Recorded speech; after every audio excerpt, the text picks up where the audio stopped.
Welcome back to GovCast, a video interview series from Government Fleet Magazine, where we talk about trends, hot issues, and the state of the fleet industry. I'm Nicole Osinski, Executive Editor for Government Fleet. Today, I'm speaking with Element Fleet Management's Bill Collins, Managing Director for Government Sales, and Mark Iarulo, Director of Sales and Marketing.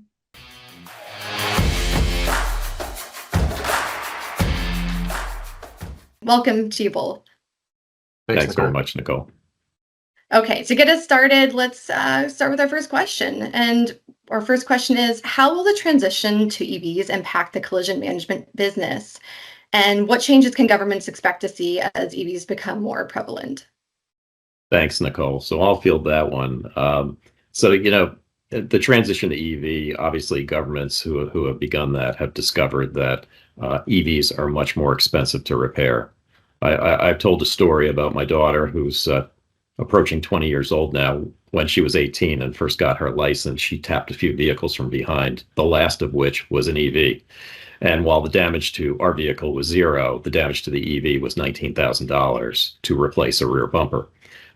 Because of the sensors and the cameras on the exterior of vehicles today, they are much more expensive to repair than they had been in the past. And government budgets really have to account for this. There's a whole host of other issues, though. We would expect with modern technology that, crashes would be going down. But statistics show that since 2019, both crashes and the severity of crashes have increased. And a lot of this can be attributed to distracted driving, right? So people have tablets and phones in their cars today. So we see that higher incidence of distracted driving leading to higher crashes. More uninsured drivers on the road, which cause increased costs for governments when government vehicles are involved. So all of these factors kind of impact governments. Additionally, the repair network really hasn't been built out to date, so we're still working towards that. So all these factors kind of combine to increase the cost for governments. And since government budgets rise at a certain percentage every year, and their revenue sources are quite limited, it's stressful when the costs of fleet increase above the growth in their revenues. I would say one additional piece to add to that is as we look beyond the technology that Bill referenced in these EVs, a lot of them are made from different materials. It's requiring aluminum welding and relatively new and significantly different certifications at the shop. So in addition to the rise in cost of parts, Bill mentioned that, we're seeing the need to address the network. And that doesn't necessarily mean any provider that you're with, their network. We're talking about the network throughout North America, right? What it takes to become certified in EV repairs requires specialized tooling, specialized labor, and that has additional cost to it. So we want to make sure that folks understand that it goes beyond just the technology that's in the vehicle and more expensive parts. You're looking at a different level of certification required, and that can have an impact significantly on your labor cost as well. So then how can governments increase their recoveries through the collision management process? And what are some pitfalls you see during the entire collision cycle? Yeah, so I'll go ahead and take this one, Bill, if that's all right. Sure. Subrogation is something that's near and dear to my heart, right? And one of the most important things to understand when we're looking at not just EV subrogation, but subrogation throughout all of collisions that take place in both ICE and EV fleet is understanding all the components that go into the recovery. And it starts with the demand.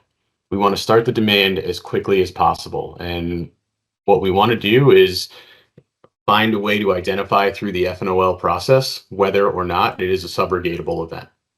And then we need to make sure that we're obtaining all the necessary information that is required. And usually that means gathering a police report, making sure we have the title for the vehicle so we can get the value of it and take a look at all aspects of it.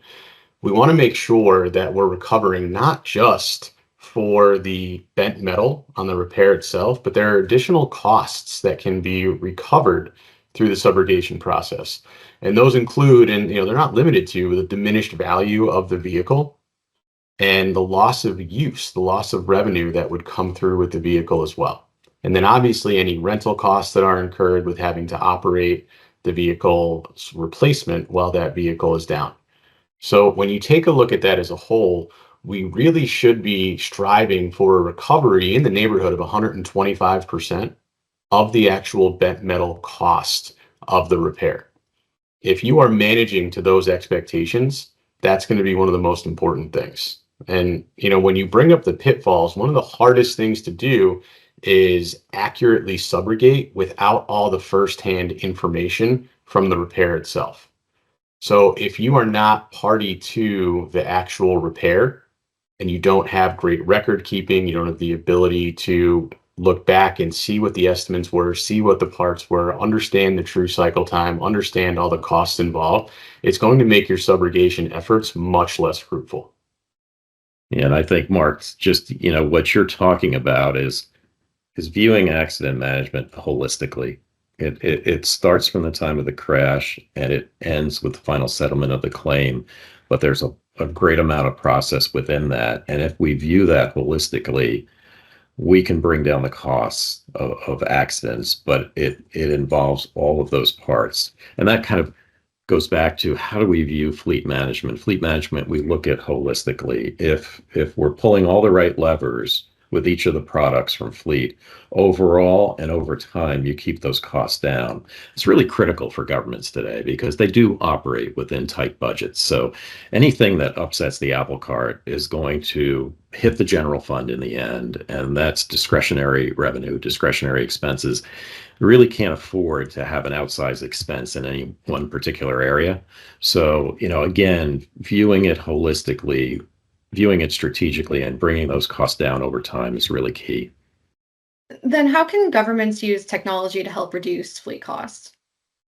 We employ technology across the broad spectrum of products we provide. If you just look at one particular product, aside from collision, fuel, we can help control costs with fuel by, identifying when someone overfills a tank, identifying if someone uses premium unleaded versus regular, determining if that vehicle's in the same location as the fuel card. I mean, all of these measures help bring down costs associated with fuel.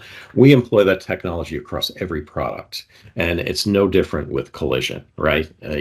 Certain technology will really aid in reducing collisions, right? All of the modern technologies they have, emergency braking, lane departure warnings, collision warnings, they all help to make drivers, safer.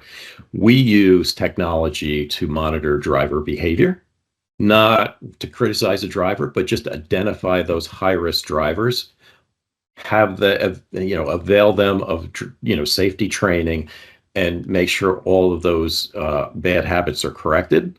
And overall, the fleet is safer because you have a safer group of drivers. And that's how we employ technology, right? We touch every aspect of the product, the vehicle life cycle, to ensure that we're bringing down costs. And obviously, collisions are expensive, and healthcare for people who get injured in collisions is expensive. So we want to focus on the entire problem, bring down costs, increase safety, and increase driver satisfaction.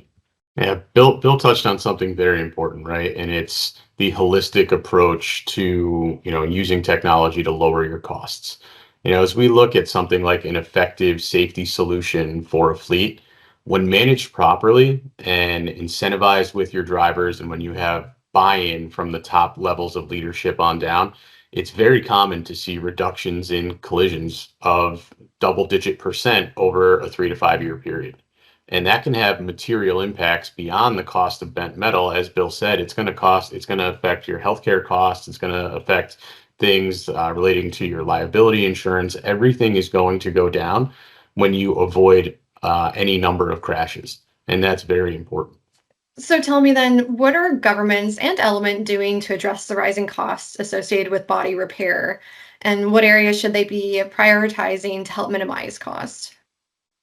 It's an area where a lot of it is not controllable. So you have to focus on what you can control. One of the most important aspects of any well-run collision repair management process is going to be what we refer to as the quality control piece. And that is when we are receiving estimates from any body shop, we want to make sure that you have a licensed adjudicator to take a look at that estimate to understand, okay, is it within the right bounds for number of labor hours on this repair? Are the parts costs correct? Do we have the ability, if any of your fleet policies allow to, source aftermarket parts that come in at a much lower cost?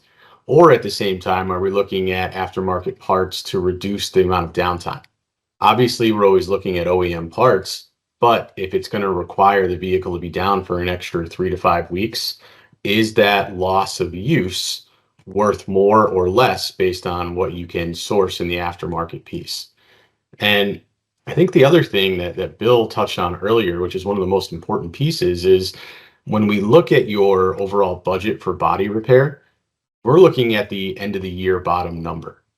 I'm going to circle back to our conversation on subrogation, because if you have an effectively run subrogation program, you can offset your total cost of body repair by north of 40%.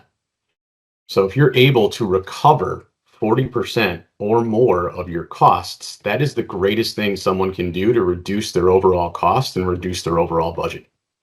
Yeah, that's a good point, Mark. And also, we're talking about transition to EV. There will be certain trade-offs. In terms of collision and paying more for body repair, governments are going to benefit in terms of engine repair, right? So electric motors are really designed to last a long time. So governments will discover all that money that they spent on engine repair, they may have in reserve for other expenses. So, EVs bring a different dynamic to governments. While they require a lot of investment in terms of infrastructure, in terms of charging, in terms of garages, in terms of basic vehicle cost, they also have some benefits. And these benefits over time and increased safety and lower cost for repair in terms of engine work, I think will all benefit governments in the long run and help temper some of those rising costs.